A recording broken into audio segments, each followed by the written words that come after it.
El año de los Boston Celtics ha sido bastante más raro y peor de lo que ellos mismos imaginaban. La situación no es buena, no parece que vaya a mejorar demasiado, y esto es lo que vamos a tratar hoy básicamente. ¿Qué leches ha pasado?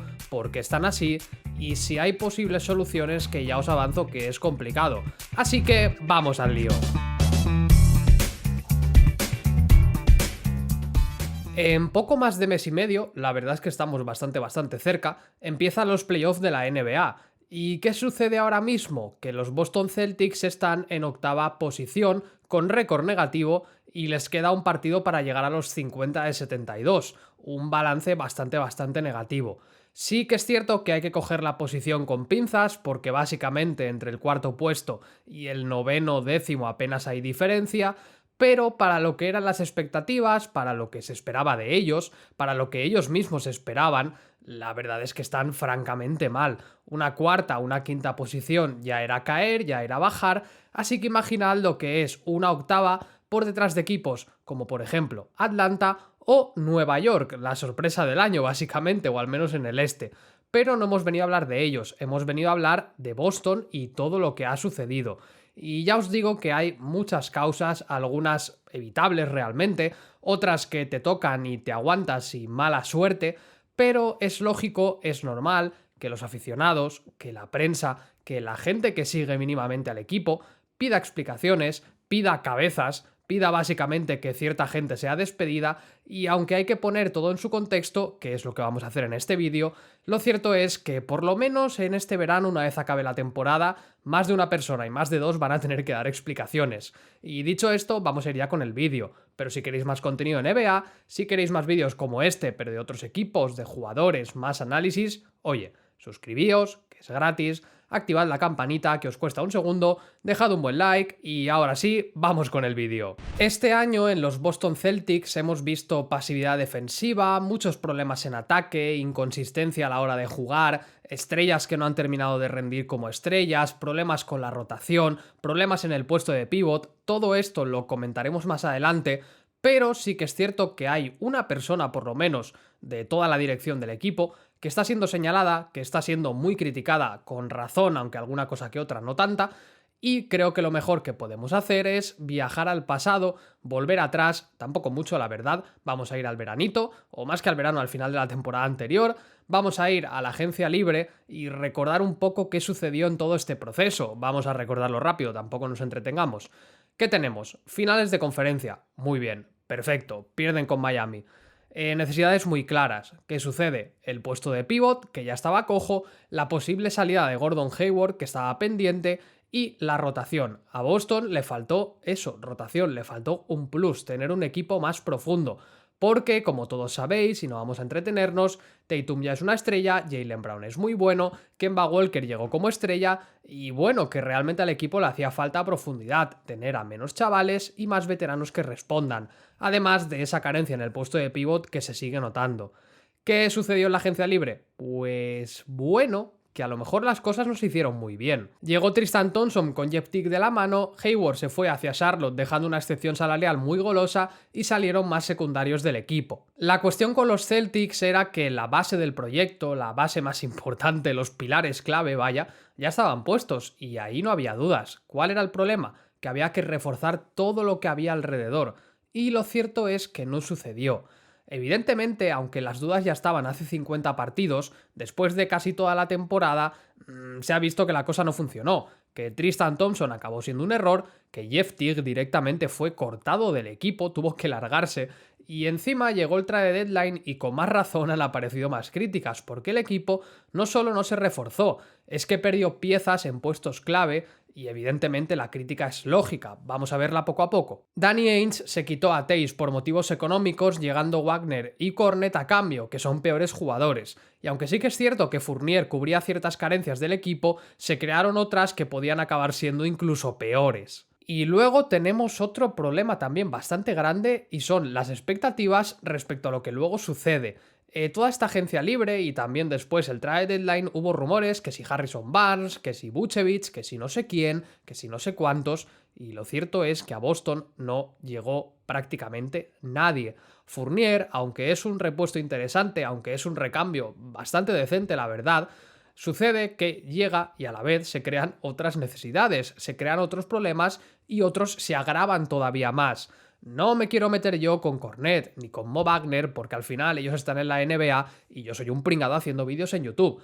Pero lo cierto es que si me dais a elegir entre Tays y Wagner y este otro hombre y Cornet, francamente, ¿qué queréis que os diga? Un tío que se lo ha currado un montón, que defiende bien y que además colaboraba bastante en el ataque del equipo y mantenía cierto equilibrio en una posición bastante tocada, quizá por motivos económicos cargárselo no era la mejor idea. Pero bueno, aquí también es culpa de que Tristan no funcionó como fichaje, prometía mucho y de nuevo fue un fracaso, no ha terminado de encajar en el equipo y encima tampoco ha vuelto a su mejor nivel. Después, los chavalitos jóvenes, que tampoco hay que meterles palos precisamente, pero sí que es cierto que se esperaba que diesen un paso adelante, y aunque lo están dando, quizá el paso adelante que tenían que dar era demasiado grande, básicamente, y ojo, hay que criticarlos, pero es que al final son chavales jóvenes, cada uno lleva un progreso, pienso en Robert Williams sobre todo, llevan un progreso, es cierto que les cuesta, que van poquito a poco, pero es que es normal, tampoco se les puede exigir en apenas una temporada pasar a ser titulares o por lo menos jugadores muy fiables, que es algo que se intentó y no ha terminado de salir bien tampoco. Y claro, con todo este fregado montado, evidentemente llegan más dudas. Nadie duda de Tatum, nadie duda de Brown, nadie duda de Smart, pero el resto del equipo sí. Y son solo 3 jugadores de toda una plantilla. Llega el debate de Hayward y su salida, llega el debate de Kemba Walker, su contrato y su rendimiento y su acople en Boston, llegan también otras críticas como la falta de veteranos y al final todo apunta en la misma dirección. El cuadro que nos queda son 2 estrellas jóvenes, un base con contrato de superestrella que no funciona como superestrella, un escudero que es el alma del equipo y una plantilla desbalanceadísima que tampoco fue corregida cuando se tuvo la oportunidad. Y aunque todo esto no es culpa de Danny Ainge, naturalmente quien está al mando, quien tiene que responder por los movimientos y por la confección de la plantilla de un supuesto candidato, es evidentemente quien tiene el título de General Manager. Por eso, aficionados americanos y europeos, por eso medios americanos sobre todo, critican bastante la gestión, porque si nos ponemos serios, si nos ponemos firmes, Danny Ainge, que también tenía fama además de ser, bueno, lo llamaban Trader Ainge, un tío que traspasaba todo lo que se movía. ¿Qué pasa? Que si miramos sus últimos movimientos estos últimos años, sobre todo los más recientes, los aciertos son bastante pocos y los fallos son bastante criticables y considerables.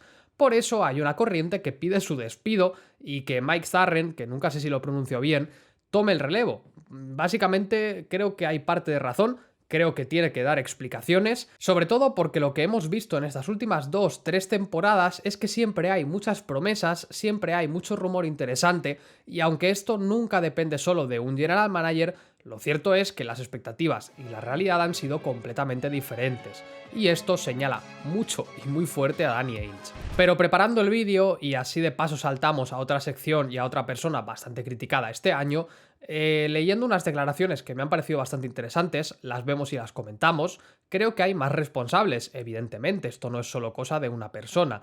Y vamos a leer la defensa de Danny Ainge a Brad Stevens. Brad no tiene ninguna responsabilidad por haber tirado anoche 5 tiros de 34 en tiros de 3, siendo la mayoría de ellos tiros abiertos.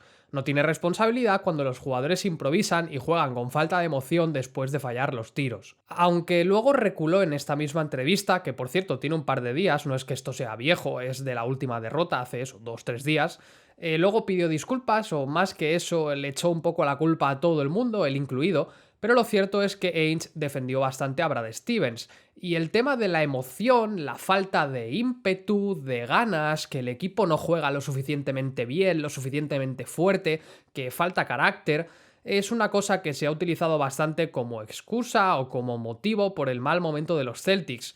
Y la verdad es que hay parte de excusa y parte de realidad. Este equipo tiene problemas serios, este equipo tiene desconexiones, este equipo de repente está jugando muy bien, se comen un parcial de 10, 15 o hasta 20 puntos y no responden. Las caras son de pasividad, de pasar del tema, de que esto no va con ellos. Falta también en defensa y sobre todo sí que compro parte del discurso del carácter, que a este equipo le falta sangre, que cuando suceden cosas no reacciona.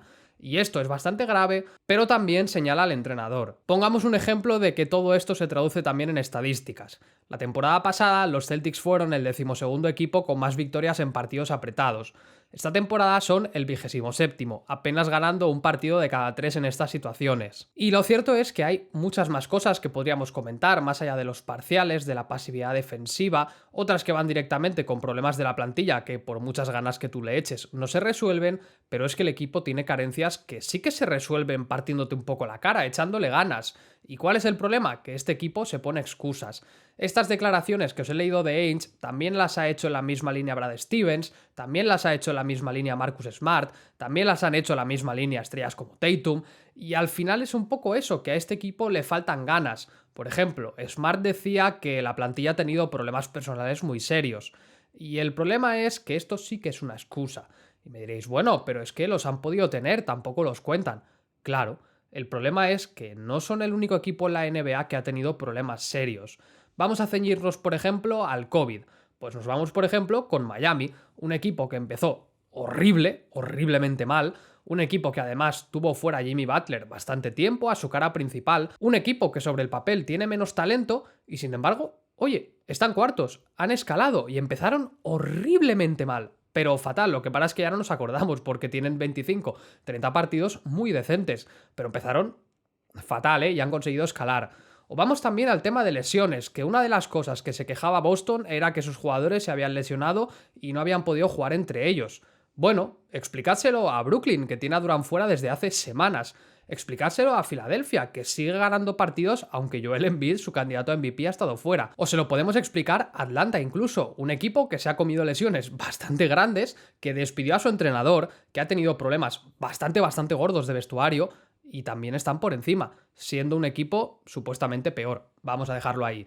Total, que aunque sí que hay problemas serios de vestuario y de plantilla, también hay excusas que no terminan de convencer, ¿eh? Y sobre todo que se les agota el crédito. Más declaraciones de Stevens. Tenemos que jugar mejor, tenemos que presentarnos y competir cada noche con gran urgencia durante los 48 minutos de partido, independientemente de lo que acabe de ocurrir. No me importa el futuro y no me importan los primeros 48 partidos. Aquí lo que sucede también, y es un poco dramático y preocupante, es que Stevens se ha establecido como una figura muy interesante, como un gran entrenador de NBA, que lo es, y el problema es que a lo mejor después de 7 temporadas empieza a tener cierto desgaste, no es el mismo motivador que en su primer año, o que en el segundo, o que en el tercero.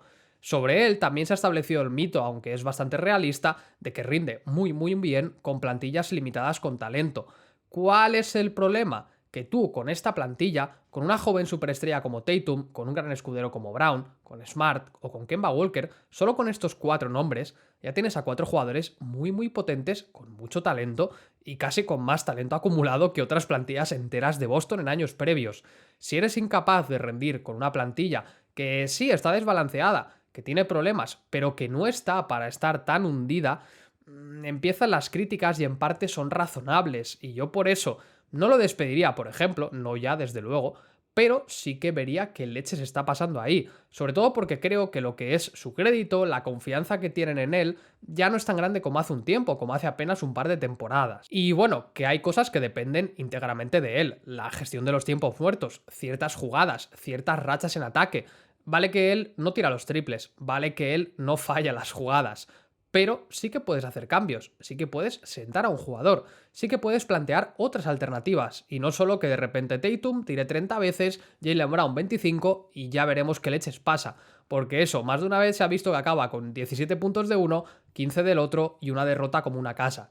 Total, que piden su cabeza, en parte hay razón, en parte es un poco exagerado, pero desde luego que las críticas este año son merecidas, sobre todo viendo el nivel del equipo, y sobre todo viendo las cosas que dependen únicamente de él. Y vamos con la última parte del vídeo, que ya va tocando la verdad, y nos toca charlar sobre posibles soluciones, sobre el potencial de este equipo, y sobre qué leche se puede hacer. Y ya os digo que no es que yo esté contento con esto, pero cuando en un barco entra agua por tantas partes, por tantas direcciones distintas, y no deja de entrar, por lo que sea, no es especialmente sencillo arreglarlo. Una plantilla mal confeccionada, un entrenador que no encuentra soluciones y unos jugadores cada vez menos motivados es un cóctel que en general no suele salir nada bien. Pero nada bien. El punto positivo es que todavía tienen 22, 23 partidos para intentar arreglar las cosas. El punto negativo quizá es que la temporada no se acaba, que luego llegarán los playoffs y la moral del equipo y el momento por el que pasa el equipo es terrible. ¿Hay margen para corregir ciertos problemas, ciertos errores? Sí. El problema es que hay otros que no. Ese agujero que tienen en el puesto interior no lo arregla ni Cristo, pero ni con magia.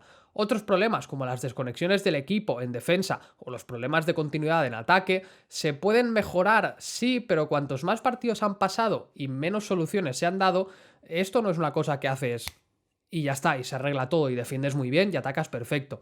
No. Y lo peor es que este equipo ha demostrado que tiene potencial con victorias muy grandes, pero a la vez también se ha visto que el resto de equipos grandes, el resto de candidatos de verdad, les han perdido el miedo. Y cuando toca jugar con Boston, en años previos era un partido muy difícil, y salvo contadas ocasiones, hemos visto victorias incluso cómodas, y ya está, se han vuelto un rival no predecible, pero sí un rival al que no hay que tenerle miedo. Y esto es un problema. Y vista la tendencia, lo más previsible es que este equipo entre en playoff, se enfrente a un equipo mejor en alguna ronda y a la calle. Y quizá un fracaso sea lo que mejor les venga, igual que le sucedió el año pasado a Filadelfia, o un fracaso estrepitoso, porque generalmente implica cambios, y la base, como he comentado, no se va a tocar. Por ello, a lo mejor se señala a Stevens, pero yo creo que se tiene que señalar hacia arriba, que se tiene que señalar a Ainge. Y teniendo a un tío como Mike Zarren, que os lo comentaba antes, que está casi preparado para heredar el puesto, pues oye, chico, igual el fracaso y un cambio en la dirección hace que Boston se tome mejor las cosas y a partir del año que viene hagan las cosas bastante mejor. Luego, por cierto, llegará la agencia libre. Como de costumbre, en Boston hay 1000 rumores. Ya los hay. De hecho, ya se habla de Bill, se habla de no sé quién, de no sé cuántos, y lo cierto es que no tiene demasiado sentido. Boston tiene que corregir sus carencias y luego ya hablamos de posibles megatraspasos y locuras. Pero de entrada, corregir problemas, que no son pocos, los estamos viendo. Y además, los problemas de la plantilla no se pueden arreglar ya. Más allá de estudiar la próxima agencia libre y confiar en los rookies que lleguen y en los que ya están, el equipo está salarialmente muy atado. Y es que luego, claro, unos problemas se enlazan con otros, porque parte de los problemas económicos de este equipo están en el supermáximo que tiene Kemba Walker, que nunca ha terminado de funcionar, que si lo trasparas ahora no tiene sentido porque es un regalo, y luego enlazamos con otros problemas, esa carencia de espacio salarial te lleva al problema del pivot, no puedes fichar a nadie decente, total, que es un lío de tres pares de narices y alguien tiene que sentarse a analizarlo, a reflexionar y sobre todo a entender que la base se llama Jason Tatum, que la base se llama Marcus Smart, que la base se llama Jaylen Brown y a partir de ahí todo lo demás, quitando a lo mejor algún rookie interesante, se puede ir completamente a tomar por saco. Que si el equipo mejora, si el equipo crece, será fantástico. Y hay cambios pendientes. Por eso, yo no esperaría demasiado esta temporada, pero sí que en verano se pongan las pilas y digan qué leches ha pasado, vamos a corregir esto ya. Y ala, con esto se acaba este vídeo. Espero que os haya gustado, espero que no os moleste demasiado el tema del micro aquí. La verdad es que es un cambio que lo pensé viendo en directo a Víctor Abad, un pedazo de crack hablando de Fórmula 1, que comentaba que el tema de lo que es la cámara, el foco, no sé qué, las luces, le da igual porque lo importante es que se escuche. Y aunque yo el micro lo suelo tener más escondido, lo cierto es que tiene lógica incluso que lo suba más arriba. Y el micro a lo mejor debería tenerlo aquí, que se oye todavía mejor. Pero bueno, cosas simplemente de estética y tal. Yo creo que aquí está bien, creo que aquí se oye muy bien, mejor que abajo, vaya, ya me lo comentaréis vosotros. Y nada, mañana espero que nos veamos en directo, no sé cómo lo voy a tener. Espero que el vídeo os haya gustado y no se haya hecho muy largo. Y como de costumbre me tenéis en Twitter, en Instagram, aunque cada día reconozco que estoy menos activo. Pero bueno, que me tenéis por allí para contactarme y para lo que sea. Un saludo y nos vemos en el próximo vídeo.